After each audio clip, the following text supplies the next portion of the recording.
的主题是澳洲改变我的5件事情，但是想当然，我就是每次都被刷掉的那一个啊。尽管我一直告诉我自己呀，要靠左，要靠左，可是一右转的时候呢，又转到右边去了。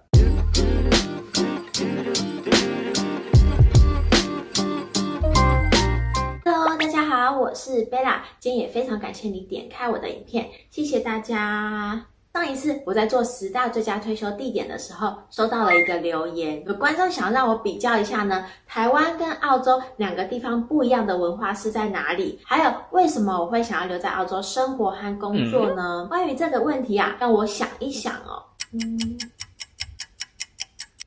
怎么办？我只想得到3点而已，所以说我又去找了 Ada 求救。今天这个影片啊，就是以我们2个的经验为主，但每个人的经验都会不太一样，欢迎你跟我们分享你的经验哦。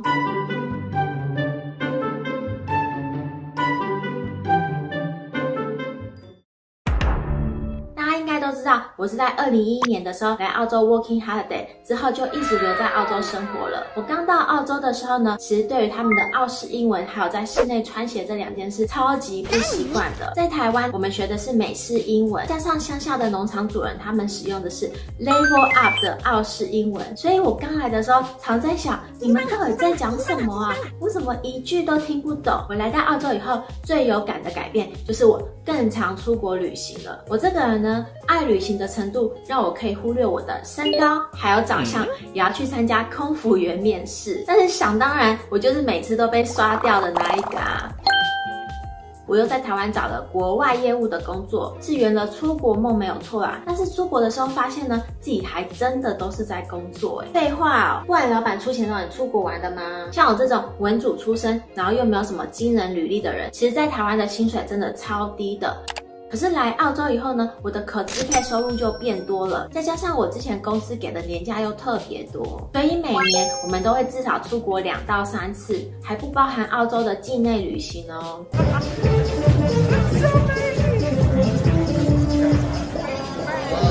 提到台北的大众运输工具哦，我真的是。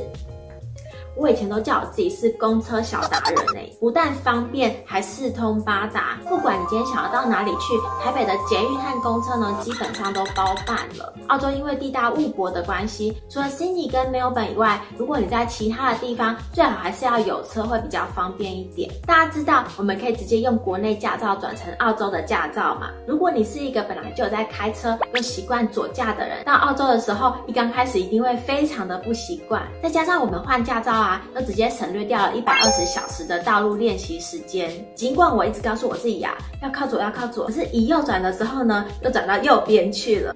不过幸好我刚来的时候是住在澳洲很乡下的地方，我记得有一次就开到右线去了，然后幸好那时候对向来的车呢，可能知道我不是本地驾驶吧，但是他也没有按我喇叭，他就那边等着我 figure out 我要到左线，然后我就默默的转到左线，摇下车窗跟他说谢谢。再来一个很明显的改变呢，就是我每次回台湾的时候，尤其是在台北车站或者捷运，我会觉得自己走路真的好慢好像会觉得挡到别人的路的感觉。其实我也不是很清楚为什么台北的步调会这么快，是因为大家一个下午就可以处理好很多事情，所以大家的脚步就变得更快，想要把很多事情都处理好吗？像这样之下呢，澳洲这边的步调就慢很多。在澳洲这边因为公园跟大自然都很触手可及，无论你是在哪一个都市呢，几乎每一小段路就会有一个公园。澳洲这里大家放假的时候都超爱往户外跑，有时候我们也会去爬山，看过台湾没见过的蓝蜻蜓。还有一个跟这个有关的改变，就是我休闲的衣服变多了。我以前在台湾的时候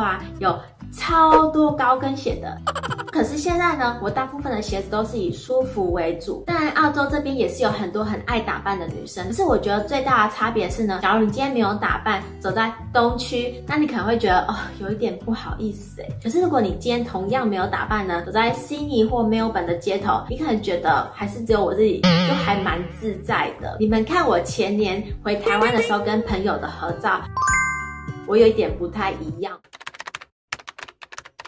刚来澳洲住乡下的时候想要吃水饺没有，想要吃蛋饼呢，也没有。我甚至跟我朋友2个人从面团开始做起，然后再用啤酒罐压出水饺皮的形状，真是为了吃很努力的吃货呢。虽然说我现在住在 Brisbane， 生活变得方便很多了，可是有时候啊，也是会烤蛋糕、烤面包之类的。我觉得这些东西啊，其实在台湾要买就买得到。如果我住在台湾的话，我应该也不会自己去做吧。不错呀。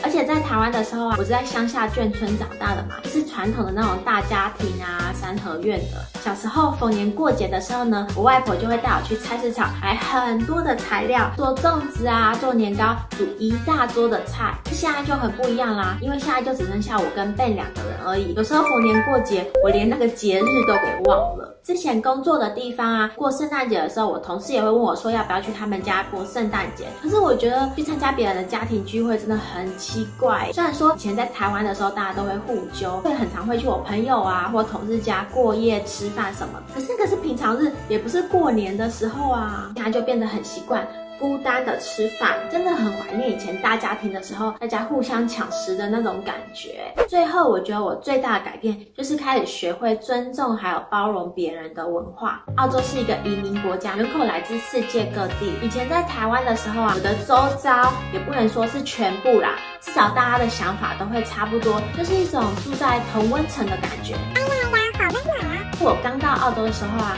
超不习惯店员或者路人逢人就问 Hey, how are you? Hey, how's going? 我那个时候就心想，你又不是真的很 care 我好不好，你干嘛问我好不好啊？